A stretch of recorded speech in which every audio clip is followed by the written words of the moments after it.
आज मैं आपको बीए पार्ट 2 के सेकंड पेपर के अंतर्गत राज्य प्रशासन में मुख्यमंत्री की भूमिका के संदर्भ में बताने जा रही हूँ कि मुख्यमंत्री पद क्या होता है, इसकी राज्य प्रशासन में क्या भूमिका होती है, क्या महत्व होता है इत्यादि।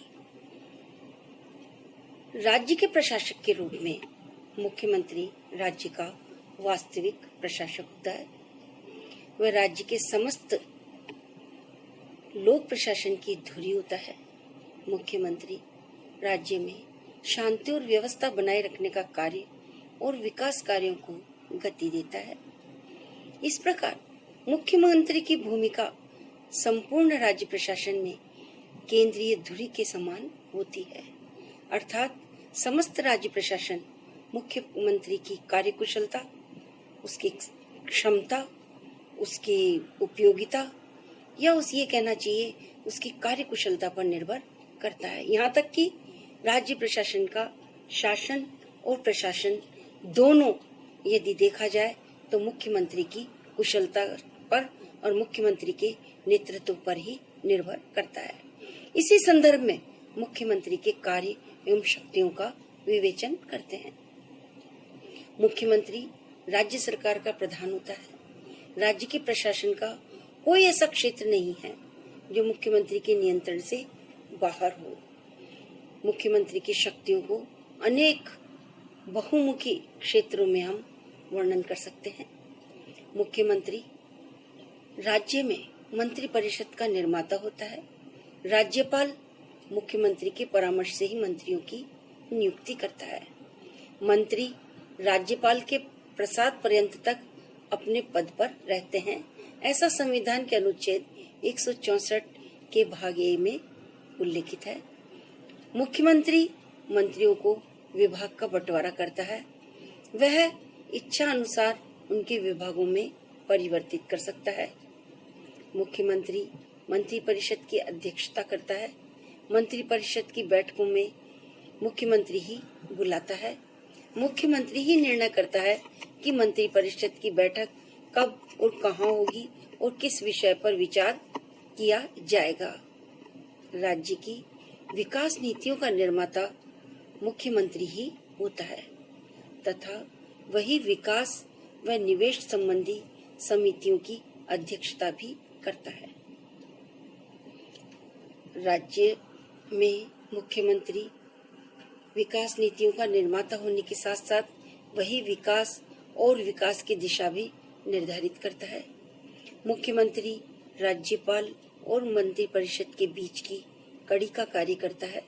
अनुच्छेद 167 के अनुसार मुख्यमंत्री का यह कर्तव्य होता है कि राज्य के प्रशासन और विधायन संबंधी जानकारी राज्यपाल को दे। राज्यपाल मुख्यमंत्री के परामर्श से उच्च शासन अधिकारियों तथा महाअधिवक्ता लोक सेवा आयोग के अध्यक्ष व सदस्य की नियुक्ति करता है।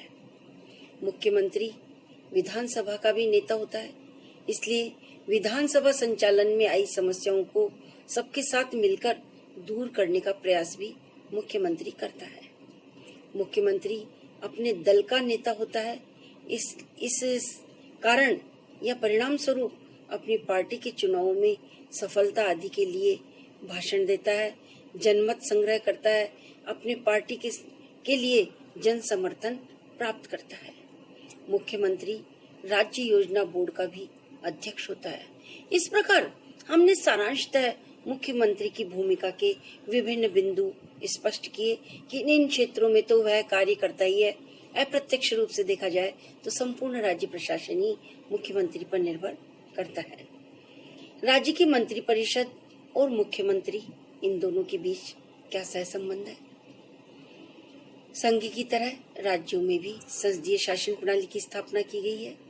जिस प्रकार केंद्र में प्रधानमंत्री वास्तविक कार्यपालिका का प्रधान होता है, उसी प्रकार राज्य में मुख्यमंत्री भी कार्यपालिका का वास्तविक प्रधान होता है।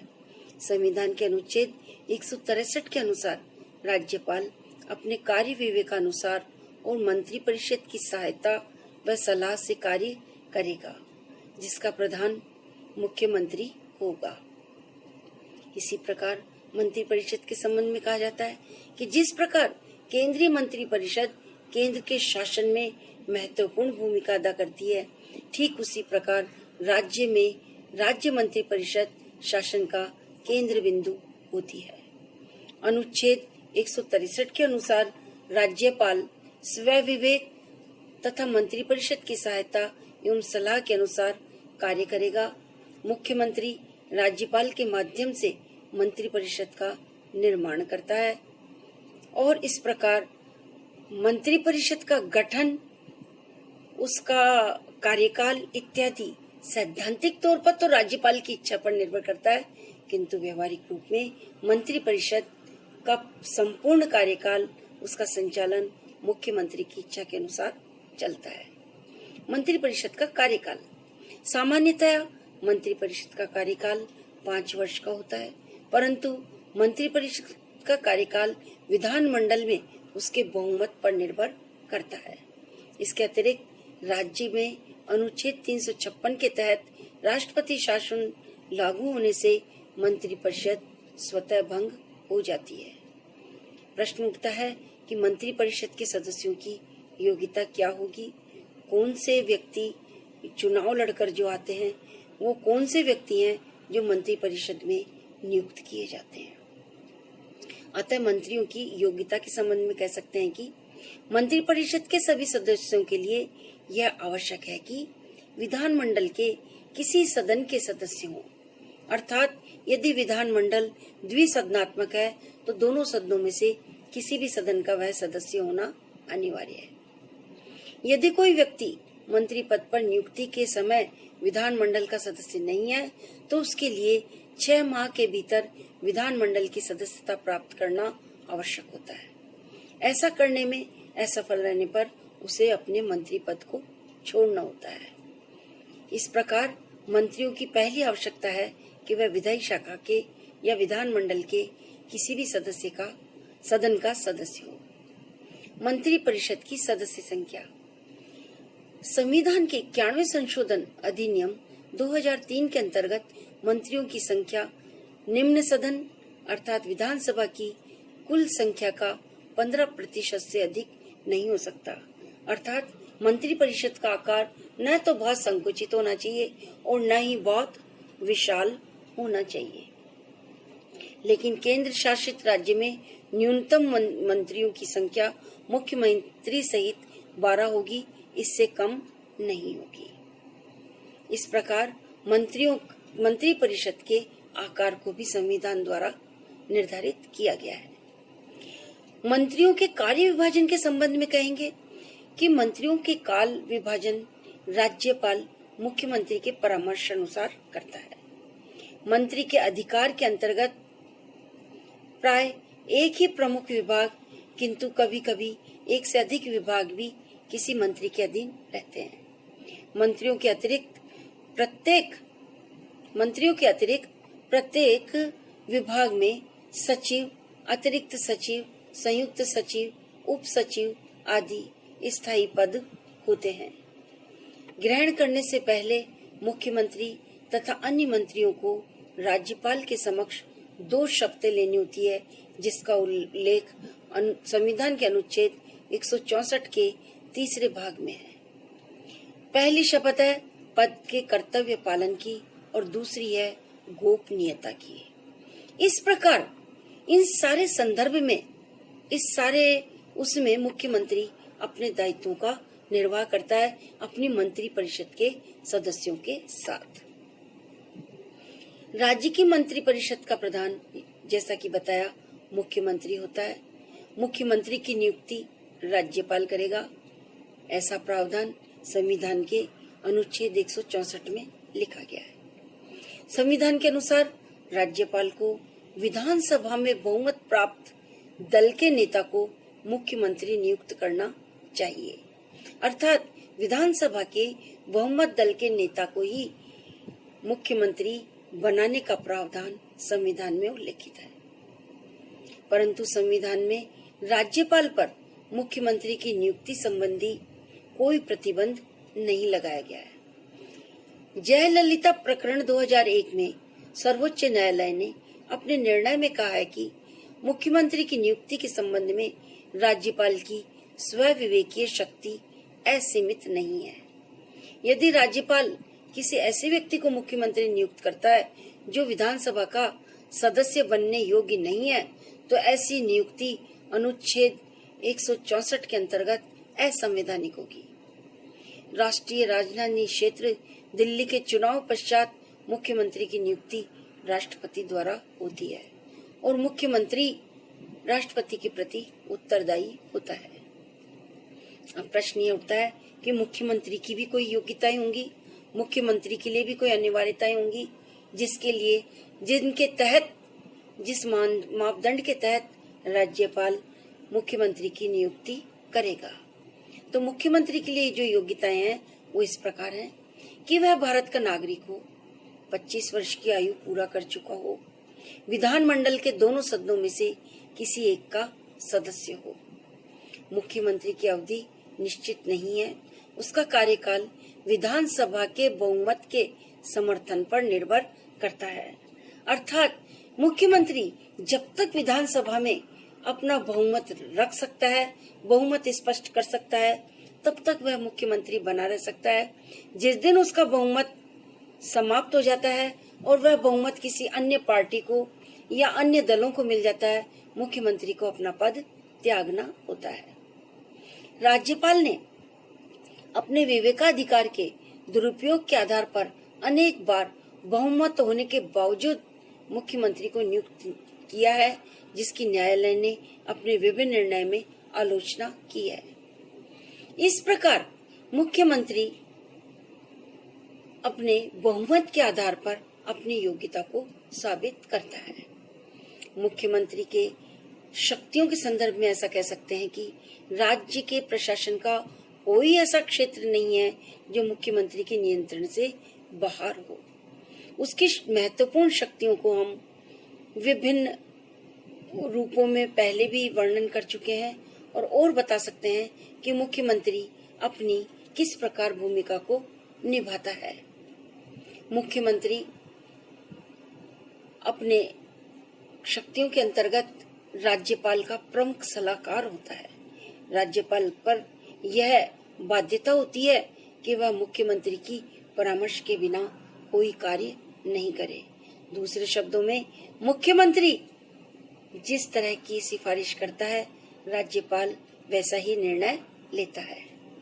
मुख्यमंत्री मंत्रिपरिषद की अध्यक्षता करता है, मंत्रिपरिषद की बैठक बुलाता है। मुख्यमंत्री यह निर्णय करता है कि मंत्रिपरिषद की बैठक कब और कहाँ होगी। इस प्रकार मुख्यमंत्री राज्यपाल को परामर्श से उच्च शासन अधिकारियों की भी नियुक्ति करता है। मुख्यमंत्री राज्य के में केंद्र में सत्तारूढ़ दल का ही होता है तो मुख्यमंत्री प्रभावी रूप से कार्य कर पाता है।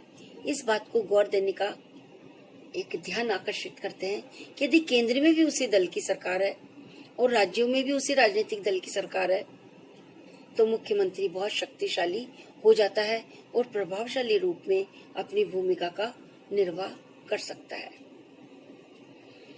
गठबंधन की सरकार की स्थिति में राज्यों में मुख्यमंत्री का पद का थोड़ा महत्व कम हुआ है, जिसकी विवेचना अनेक बिंदुओं के आधार पर की जा सकती है। गठबंधन सरकार में मुख्यमंत्री मंत्री पदों का बंटवारा स्वयं न कर गठबंधन सरकार की समिति के अनुसार करता है। इस स्थिति में वह मंत्रियों को अपनी इच्छा अनुसार हटा भी नहीं सकता है। मुख्यमंत्री राज्यपाल व मंत्रिपरिषद के बीच की कड़ी का कार्य भली भांति भी नहीं कर पाता है, क्योंकि गठबंधन दलों के नेता सीधे राज्यपाल से संपर्क करते रहते हैं। मुख्यमंत्री विकास संबंधी निर्णय भी गठबंधन समिति के परामर्श से ही करता है। गठबंधन सरकार की स्थिति में प्रभावशाली व्यक्ति के स्थान पर सामान्य व्यक्ति को ही अनेक बार मुख्यमंत्री नियुक्त कर दिया जाता है। गठबंधन सरकार की स्थिति में यह भी आवश्यक नहीं है कि मुख्यमंत्री जनता व विधानसभा का नेता हो। इस प्रकार मुख्यमंत्री के संदर्भ में हम कह सकते हैं कि मुख्यमंत्री तभी शक्तिशाली होता है जब वह एक स्पष्ट बहुमत प्राप्त विधानमंडल का सदस्य हो। अब प्रश्न ये उठता है कि मुख्यमंत्री के साथ मंत्रिपरिषद की क्या भूमिका है। मंत्रिपरिषद के संदर्भ में कह सकते हैं कि राज्य में समस्त शासन का संचालन मंत्रिपरिषद ही करती है। मंत्रिपरिषद के कार्य एवं शक्तियों को इस प्रकार स्पष्ट कर सकते हैं। मंत्रिपरिषद ही राज्य की वास्तविक कार्यपालिका शक्तियों को प्रयोग करती है। प्रत्येक मंत्री अपने विभाग का प्रमुख होता है और मंत्रिपरिषद प्रशासन चलाने के लिए विधानसभा के प्रति उत्तरदायी है। मंत्रिपरिषद राज्य के प्रशासन संचालन के लिए नीति का निर्माण करती है। राज्य की राजनीतिक, आर्थिक, सामाजिक समस्याओं का हल निकालती है। राज्यपाल शासन के उच्च पदों पर नियुक्ति मंत्रिपरिषद की सिफारिश पर ही करता है। मंत्रिपरिषद की कानून निर्माण में महत्वपूर्ण भूमिका है। मंत्री न केवल कानून निर्माण के लिए विधेयक तैयार करते हैं, अपितु विधानमंडल में प्रस्तुत भी करते हैं। उनको पारित करवाने में भी इनकी महत्वपूर्ण भूमिका होती है। मंत्रिपरिषद बजट तैयार करती है और वित्त मंत्री उसे विधानमंडल में प्रस्तुत करता है। मंत्रिपरिषद विधानमंडल में शासन का प्रतिनिधित्व करती है और विधानसभा के विभिन्न प्रश्नों जैसे तारांकित, अतारांकित, अल्प सूचना प्रश्न का उत्तर देती है। मंत्रिपरिषद ही विधानसभा के प्रति सामूहिक उत्तरदायित्व निभाती है। गठबंधन सरकार के युग में मंत्रिपरिषद के सामूहिक उत्तरदायित्व में कमी आई है। मंत्रिपरिषद मुख्यमंत्री के स्थान पर अपने दल के नेता के निर्देश मानते हैं। वे मंत्रिपरिषद के निर्णय की स्वयं आलोचना भी करने लगे हैं, जिससे सामूहिक उत्तरदायित्व का ह्रास हो रहा है।